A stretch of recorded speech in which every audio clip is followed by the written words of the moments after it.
I, 52M, got married to my wife, 50F, 2 years ago after dating for 3 years. My wife has a son, Joe, 21M, from her previous marriage, and he recently graduated with a business degree. Joe and I get along well, but it's not like we're the best of friends, and neither do we share a father-son relationship. My wife's ex-husband is still a part of his life and they meet pretty often, so it's not like he's missing out on anything either. Now the problem is that my wife had promised her son that he could take over my business once he graduated from college. I have a moderately successful catering business of my own that I inherited from my father when he passed away. I've been running it for almost 20 years now, not counting the years that I have been running it alongside my father before inheriting it, and I have no intention of giving it up. Not until I retire, at least, and there's still a lot of time to go until then. I really don't know why my wife thought it would be a good idea to promise Joe that he could take over the business without even consulting with me first. Last week, we attended his graduation party and he took us out for dinner a little later in the evening, and that's where this came up. While we were having dessert, Joe started talking about how he wouldn't have to go looking for internships or jobs, unlike his other friends from college, since he already had a plan in mind, and then he smiled at me. I was obviously lost, but I still smiled back and looked towards my wife so she could explain what was going on. She said nothing at the time, and we finished dinner then left to go back home because Joe was going to spend the night with his friends in their apartment. On the drive back home, I decided to ask my wife what Joe had been talking about when he said that he already had a plan in mind. That's when she confessed to me that she'd kind of promised Joe before he left for college that I was going to let him take over my business when he graduated. I was a little shocked and told her that she needed to inform him that that was not going to happen because obviously, he was still very young and inexperienced, so I was not going to hand over the reins to him so soon, or maybe never at all, because there were far more capable and deserving employees of mine who could run the business. My wife began to argue with me in the car and told me that I was being silly, that she trusted Joe and knew that he would do a good job if I just let him try once. I argued back and told her that there was no trying when it came to my business that my dad had started and given to me to take care of and grow. He could either handle it or he couldn't. And in my opinion, right now, he was not ready for it. He was fresh out of college and kids his age needed practice because they were just not mentally ready to take on the pressure. So he needed to intern somewhere, and if he did a good job then maybe I would let him work under me, but he still had a long way to go before I trusted him to take over my business altogether. When I said this to my wife, she completely freaked out at me and started accusing me of being selfish and not thinking about Joe and his financial well-being. She told me that I was not acting like a father at all and I was being really self-involved. To which I said that it was true because I actually was not Joe's father, so I really didn't need to act like a father figure to him. At that point, she got really upset and she made me pull over, and then she climbed down from the car and walked all the way home. But it was fine because we were just a couple of blocks away from our house anyway. I didn't go home right away and instead hit the bar because I was also very upset about this fight with my wife. I thought that she was being unreasonable, and I still think so. I came back home around midnight and by then my wife had already fallen asleep, so we didn't get a chance to discuss it that day. When we woke up the next morning, she pretended that everything was fine, so I didn't bring up the argument from the previous night either. But 2 days later, when Joe called me to ask about the business, I told him point blank that his mother hadn't discussed the idea with me first, and if she'd bothered to do that then she would have known that I was not going to hand over the business to him. So he needed to find a job like all his other friends because whatever his mother had said was not happening anymore. He thought I was kidding at first, so I really had to force him to believe that I really wasn't going to let him take over. Now that I think of it, there had been a lot of instances over the last couple of years where he had hinted at taking over the business, but I had always laughed it off because I thought he must be joking. Had I known about the promise that my wife had made to her son, then I would have addressed those jokes and nipped this in the bud. After I told him that I was not letting him take over, he flipped out on me and yelled at me for making false promises and being selfish, just like his mother had, and then disconnected the call before I could even defend myself. I was at work at the time, so I didn't tell my wife anything since I was still busy and figured that I would talk to her once I got home. When I did get home, my wife was furious and she didn't even wait for me to take off my coat before she started screaming at me. She told me that apparently Joe had called her right after the phone call with me and had tore into her for lying to him and leading him to believe that he would be allowed to take over my business once he graduated. And she told me that this was all my fault because now Joe was cutting us all out of his life since he didn't trust us anymore. I told her that none of this was my fault because I wasn't the one who'd told her son that he would be allowed to take over my business. I didn't make any promises to him and neither did I make any promises to her that I didn't live up to. She had lied to her son for years and now, whatever Joe had decided was good for him. Because had my mother lied to me the way she had, then I probably wouldn't have wanted to speak to her either. She got so mad that she just stormed out of the house while sobbing and told me that she was going to live with her sister for a while. I didn't try to stop her either because I was in a really bad mood after that argument, as I honestly didn't see how this was my fault. She left that day and it's been 3 days since then and she hasn't come back. We haven't even been able to talk to each other because I haven't called her and neither has she tried to call me, so it's just been radio silence on both ends. Yesterday, I thought she'd called me, but instead, it turned out to be her older sister who rang me just to berate me for the way I had been behaving. She told me that my wife had been miserable ever since she left the house and hadn't stopped crying for even 1 second because now she felt like she was losing not only her son but also her husband. I'll admit, that made me feel terrible about myself because the last thing that I wanted to do was make my wife cry. Her sister also told me that the only reason my wife had lied to her son about allowing him to take over the business was because her son was actually planning not to go to college in the first place. Apparently, Joe had been telling his mother that he actually wanted to join a band and see how that worked out for him, but my wife wanted him to go to college and get a degree first. The only way that she could think of was to give him the incentive of having a ready-made business to take over once he graduated. She didn't discuss it with me first because she knew that I was going to say no, but she believed that once he graduated, I would change my mind and see what a responsible young man he had turned into. She had also intended to discuss it with me at least once over the years, but she just failed to do so because she felt shy to ask me about it since it wasn't her place to talk about the business and Joe wasn't my son. I told her sister that I understood where my wife was coming from and I realized that she was just very concerned about her son's future. But that was still no excuse to lie to both her son and also me, in a way. Her sister told me that it wasn't her place to interfere in our marriage either, but she just wanted me to know that my wife was willing to work on our marriage as long as I apologized to her for being so hard on her and Joe. After saying that, she disconnected the call while I struggled to make up my mind on what to do. On one hand, I really wanted to reconcile with my wife and make things right, but on the other hand, I didn't think that this was my fault. So I don't understand why she wanted me to apologize when it was actually she who should be apologizing to me. It's been one whole day since the phone call and I still haven't been able to make up my mind on what to do. Ida for telling my stepson that I was not going to let him take over my business after my wife had promised him without asking me first. Update 1. So, I decided not to apologize to my wife. After I read the comments here, I realized that I really wasn't in the wrong.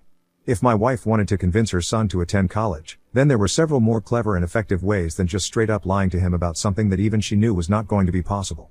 And even after that, she still had the chance to fix it by talking to me at least once, but she didn't even do that and decided to spring it on me after he had already graduated. So now, if she wants to make this marriage work, she is going to have to be the one who sucks it up and apologizes to me. It's been close to a week since she left and there's still no word from her. I have no idea what's going on in her head and what she plans to do in the future, but one thing's for sure, I am not going back to her begging for forgiveness like all the other times. She is the one who created this mess, so she's going to have to be the one who cleans it up. But, thank you, guys, for all the advice and help. It actually helped me clear my head a little because she always does this. She screws up and then I'm always the one who has to go running after her, just so that we can be together. Well, that might have worked for her before, but this time, I am putting my foot down. I cannot constantly be the one chasing after her and putting all the effort into making our marriage work. Update 2. It's been almost 2 weeks since my wife left and we haven't been talking.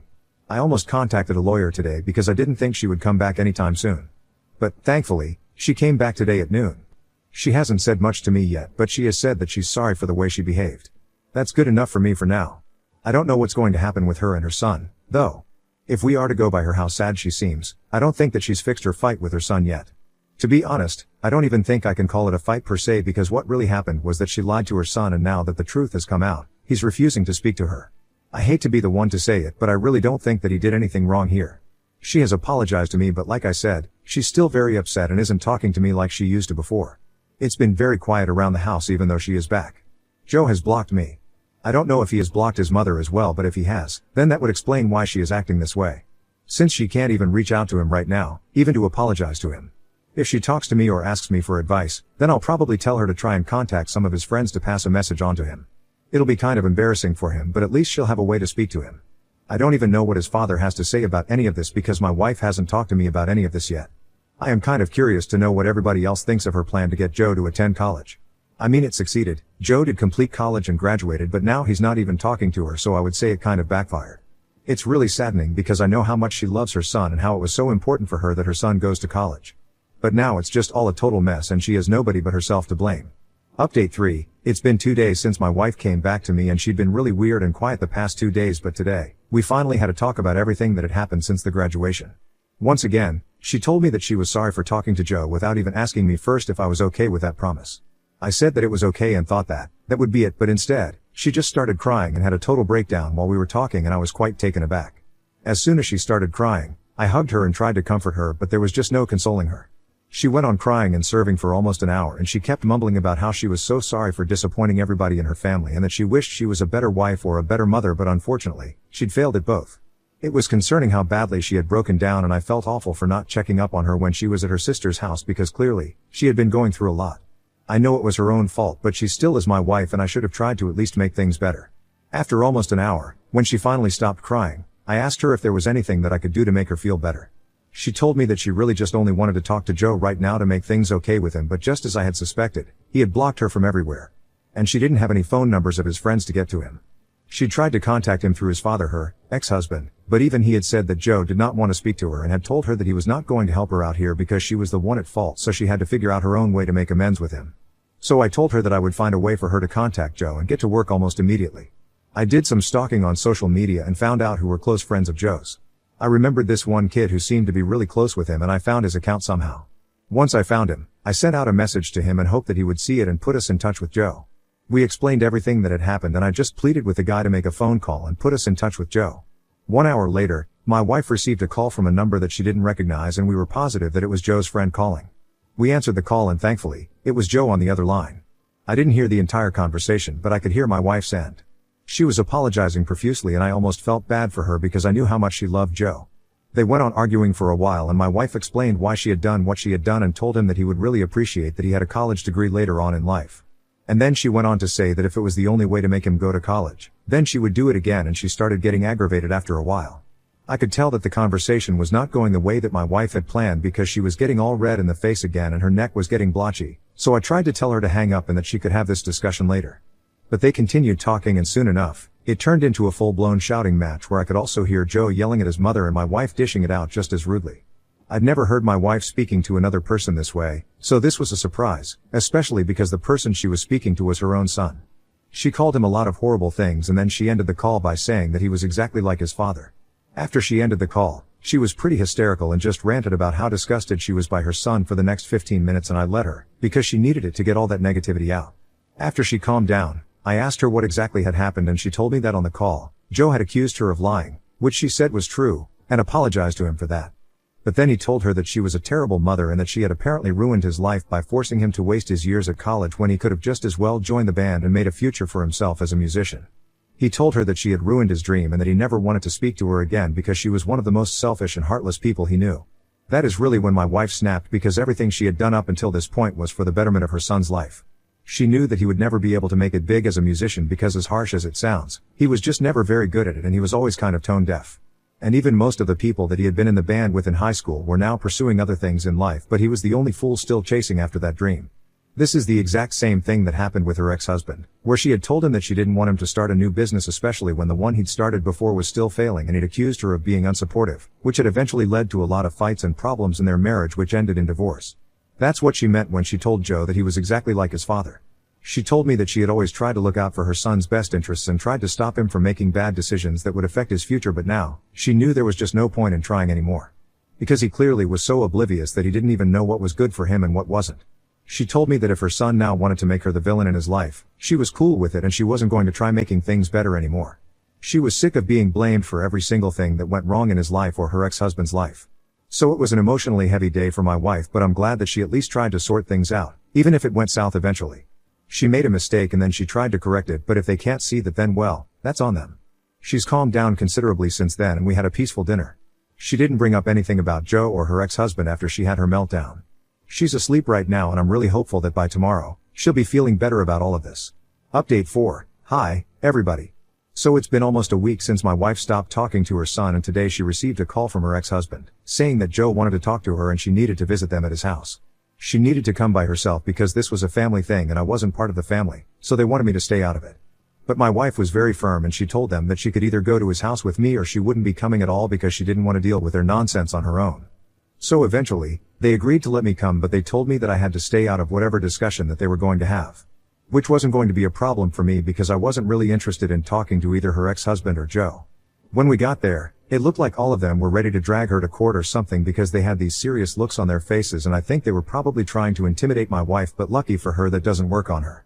Once we were sitting in the living room, Joe wasted no time and told her that because she had forced him to go to college and waste 3 years of his life doing something that he had no interest in, it was time for her to stick to her promise and make me let him take over my business.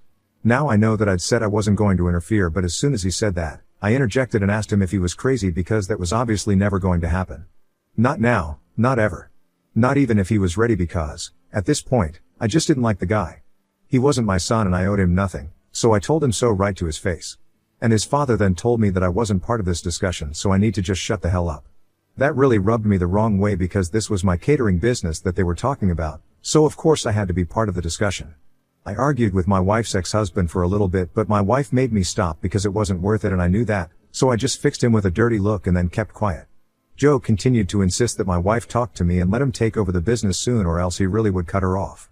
I expected my wife to hesitate a little, but she didn't, and I was really proud of her. She told Joe that she was doing nothing of the sort and that if he didn't want to be thankful that she helped him out in securing a future for himself, then that was fine with her. But he couldn't make any demands like these.